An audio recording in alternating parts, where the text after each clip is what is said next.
السلام عليكم البنات، ان شاء الله تكونوا بخير، ان شاء الله تكونوا لاباس وانتم تفرجوا في هذا الفيديو. اليوم جيت ندير معكم نوع من انواع الشخشوخه. هاد الشخشوخه نديروها في المناسبات، الافراح، الاعياد. البنات من فضلكم ما تنساوش ديروا لنا جيم وبارطاج للقناه باش تلحق الاكبر عدد من المشاهدين. في البدايه راح نديروا العجينه تاع الشخشوخه. نجيبوا كميه تاع سميد، انا درت هنا كيلو ورطل سميد، يكون من الافضل الرطب، وانتم اذا حبيتوا ديروه متوسط تقدروا طبعا، بصح هذاك المتوسط يروح للرطب ما يكونش خشين.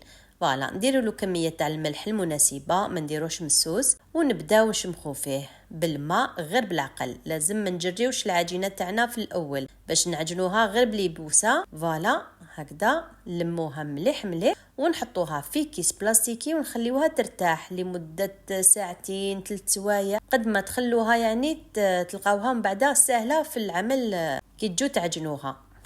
بعد ما جازوا ساعتين جبت انا الكميه الاولى، نبدا نعجن فيها غير بالعقل. شوفوا بلا ما نزيد لها ولا اضافه، ما نزيد لهاش كامل الماء مع الاول، نقعد غير نعجن فيها وما نقطعهاش. اخي دائما نقول لكم باللي العجينه ما تتقطعش، هذه تاع الرقاق كما نقولوا له حنايا. وانتم اللي عندها العجانة طبعا تقدر تنقص عليها كامل هذا المجهود، تحطها في العجانة وتبدأ تعجن فيها. شوفوا هنا بديت نزيد لها في الماء بكمية قليلة. شوفوا ندير هكذا نشمخ يديا ونبدأ ندخل هذاك الماء غير بالعقل. كي نلقى العجينة تاعي نشفت نزيد ندير كمية تاع ماء واحدة أخرى حتى نلقاها طرات. فوالا نلقى هذيك العجينه تاعي طرات. اشاك فوا نخليها ترتاح نجيب الكميه الثانيه ونعجنها بنفس الطريقه. شوفوا معايا هاي ليك ندخلها الكميه تاع الماء غير بالعقل باش ما توليليش طريه بزاف، ومن بعد نحصل فيها باش نخدمها. لازم نحسوا بالعجينه تاعنا تتكسل وما تتقطعش. طبعا نخليها ترتاح لبضع دقائق، من بعد نبدا نديرهم دي بول. لازم هاد الكويرات يكونوا بزاف صغار، يعني ما تكبروهمش باش من بعد ما يجيوكمش هادوك الحواف كبار بزاف. نتوما ديروهم غير صغار، يعني قسمه تقدروا تحلوا هذيك العجينه. خلوهم يرتاحوا، من بعد هكاك ساعتين يكون ارتاح هذاك العجين، نبداو نحلوه سور لو بلان طرافاي. نديرو شويه زيت في لابول ديالنا، ومن بعد نبداو نحلوه غير بالعقل كيما راكم تشوفوا في الصوره، ونحطوه في الطاجين. لازم النار تكون قليله، ما تخلوهاش قاويه بزاف باش ما تحرق لكمش العجينه، على خاطرش حنديروهم برانس كيما نقولوا حنا وحده على وحده باش ما تغلبكمش وتقدروا تخدموا هكذا في غرضكم. تما تحلوا العجينه ومام طون راكم طيبوا.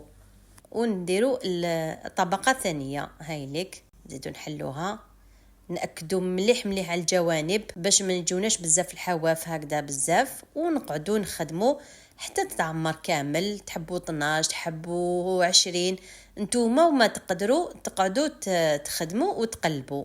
فوالا من بعد نقلبها هكذا بيان كي نشوفها تقالد، ونطيب لها في الحواف.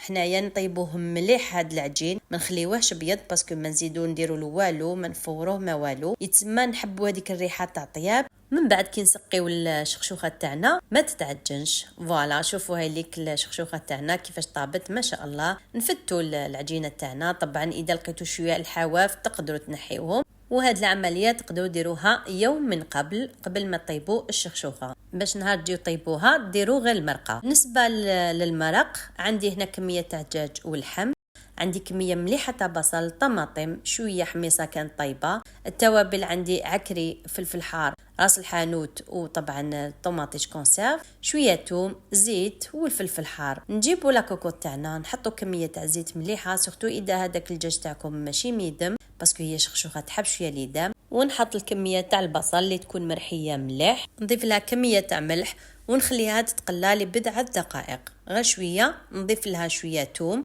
3 فصوص تاع الثوم، والكميه تاع الطماطم تكون تاني لا باس بها. من بعد ندير كامل هذوك التوابل اللي قلت لكم عليهم ونخليها تتقلى لمده نصف ساعه في هذاك الدوزينه. شوفوا حتى تقريب هذاك الدجاج يكون طاب. فوالا هاي ليك اشاك فوا نخلط هكا غير بالعقل. من بعد نبدا نمرق بالماء سخون، طبعا نمرق غير قسم ما يطيب لي هذاك اللحم والدجاج. من بعد كي يطيب اللحم والدجاج نحيهم كامل، ومن بعد نزيد نمرق المره الثانيه، ما نكتروش تمرق. فوالا هكذا غير قيس ما يطيب هذاك الدجاج واللحم. بالنسبه للخضر حنا في المناسبات ما نديروش شخشوخه بالخضر، نديروها غير بالبطاطا. هنا عندي كميه بطاطا تكون صغيره نحطها في الماء وندير لها الملح ونغليها، من بعد نقليها وندير حبات شويه كبار نقطعهم دوائر، ومن بعد كي نحي هذاك الدجاج نضيف هاد البطاطا باش تلبي لي المرق. هي لو كان تجي ديري يعني كميه قليله تاع بطاطا تقدري ديريها كامل في المرق الطيب، من بعد تصفيها وتقليها. وكي تكون عندك كميه كبيره من الافضل تغليها وحدها من بعد تقليها. شوفوا هاي لك المرق تاعنا طاب هذاك الدجاج، وهذاك اللحم اللي ما طابش نخليوه. من بعد نمرقوا هكذا مليح قسم ما نسحقوا المرق. انا ما نصفيش المرق نخليه هكذا. نضيف له دوكا البطاطا هذيك اللي قلت لكم عليها، نزيد الملعقه كبيره تاع طماطم مصبره. بالنسبه للحميصه اذا كانت طيبه طبعا نديروها هكذا مع الاخر، واذا كانت ماشي طيبه نحطوها مع الاول. ندوق المرق تاعي لقيتو هكذا شويه مسوس، زدت له كميه تاع ملح، شويه راس الحانوت للمره الثانيه، وملعقه تاع سكر، ونحط الفلفل طبعا على حسب واش تحبوا نتوما، ونزيد نغلق عليها ونخليها واحد 10 دقائق حتى ربع ساعه. وهاي ليك شخشوختنا أكلة جزائرية تقليدية، نشبحوها هكذا بالبيض مغلي والبطاطا طبعا واللحم. إن شاء الله تكونوا استفدتوا ولو بالقليل. دمتم في رعاية الله وحفظه، وإلى اللقاء.